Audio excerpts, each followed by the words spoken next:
My name is Jacob Roebuck. I am the writer, producer for the film Camp. So I was in California doing some work there, and I got my arm twisted into working at a camp for abused and neglected kids, and I really didn't want to be there. I had plenty of other things going on. And when I get there, there's this kid named Jose, and these kids are rough kids, but Jose was especially rough. And you know, he was probably the smallest kid there, but he was definitely the meanest kid, and he would pick on the other kids, he'd pick on the adults, and he'd spit on people, he'd cuss. And midweek in the camp, we were in the pool, and the first time I see Jose in swim trunks, and I'm looking at his legs, and I almost asked him, "Hey, Jose, what are those marks on your legs?" And then I realized that they were cigarette burns. There were about 10 or 12 on each leg. And the people that were supposed to love him hurt him. And it broke my heart. That is the essence of the story that we want to tell with Camp the movie. The film is a drama about a guy named Ken who, not unlike myself, gets roped into going to this camp, only he has a lot of ulterior motives for being there. He gets paired up with one of the worst kids at camp, and through the course of the story, ultimately has to make a decision about, is he going to be selfish and do what he really wants, or is he going to give this kid unconditional love? The stakes are going to be pretty high for him in the story, in the film.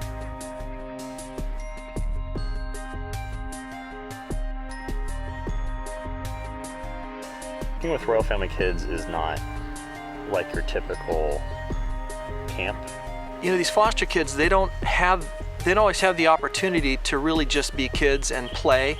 And use their imagination. Yeah, and just, they're not free to just be kids. They don't have anything to their name.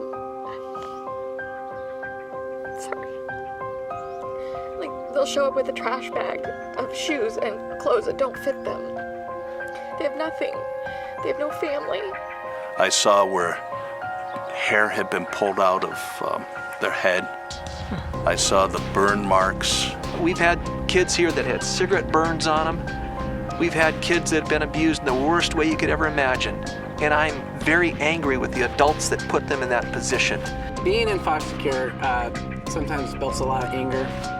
I was a biter, and anytime another kid would mess with me or tick me off, you know, I just go grab him and bite him. I had one counselor had to separate me, and I just really wanted to bite, and he actually let me bite his arm instead. A group of incredible people, spend a week with them, providing healing and hope, as well as great memories for a young child.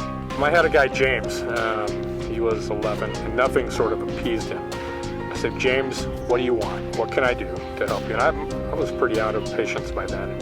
He just said, "I want my dad to get out of jail," and started crying. And I have, you know, my father actually was an alcoholic. We hugged and we cried together, and we prayed for our fathers together. And as we were walking up to the dining commons, I was complaining to my wife that I did not want to be at a camp for abused children on my birthday. And from behind us, I heard this little guy speak up, and he said, "I've never had a birthday." "What do you mean you've never had a birthday?" I mean, it was so much a given, you know, in my life. I can't fix everything here, but I know for Jason, I can do something.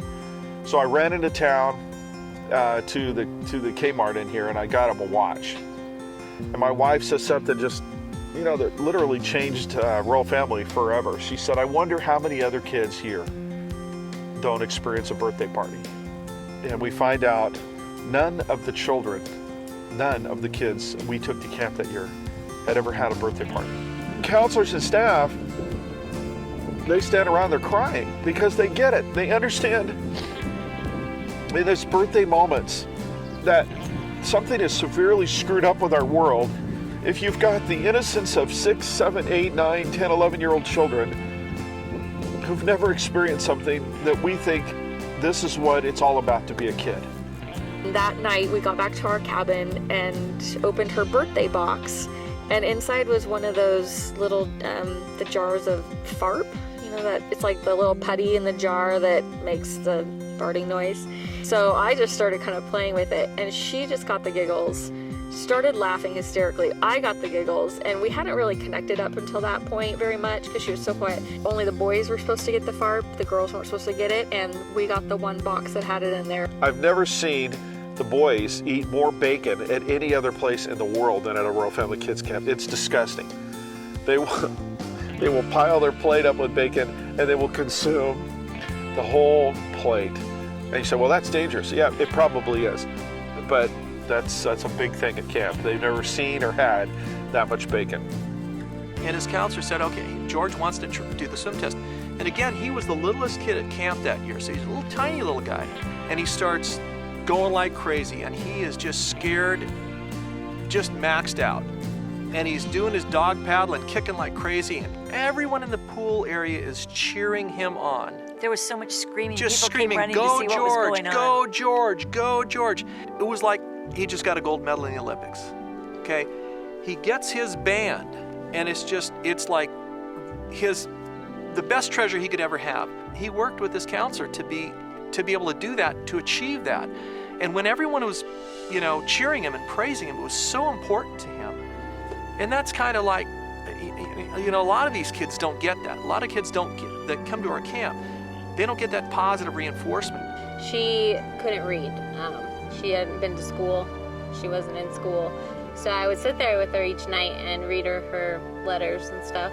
And, when I saw her face, like, as I was reading them to her, she's like, that one's from you. And I was like, yep, that one's from me. And she said, can someone else help me? Because I want to write you something.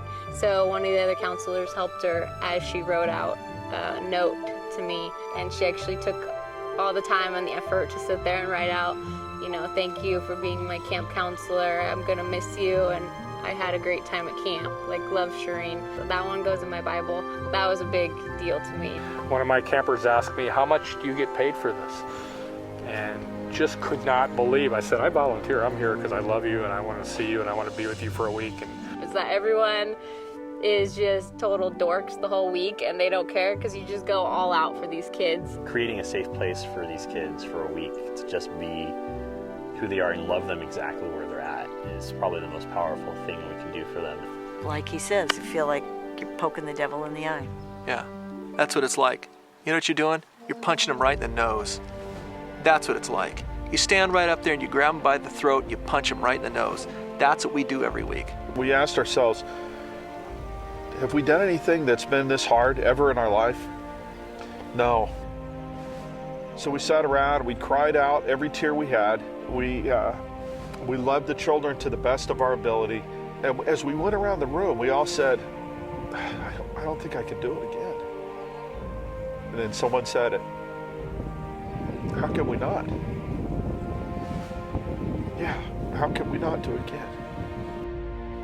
Camp is going to be an awesome film that hopefully inspires the audience to get involved with the lives of abused and neglected kids. We're going to be shooting the film in New Mexico. It's a great place to shoot films. There's lots of resources, great people there. We shot our last feature there and had a great time doing it, and we're looking forward to going back. Camp will be released to 100 cities around the United States. Many of the places where we're going to be showing the film are also places that have a camp similar to the one we based the story in the movie off of. We're really excited about this because it's going to give those camps an opportunity to really share their story and recruit volunteers and get more people involved with these kids who desperately need adults who love them unconditionally. We're excited that you are thinking about becoming a backer. We've got some great rewards, some great giveaways, DVDs, Blu-rays of the film, signed posters, a chance to come to the set, to get your name in the credits, to be an extra, lots of good stuff. So check them out, see what you want to be involved and how you want to be involved, and become a backer. We'll keep you posted on how the movie's going. And thanks so much for your support. We'll see you at the movies.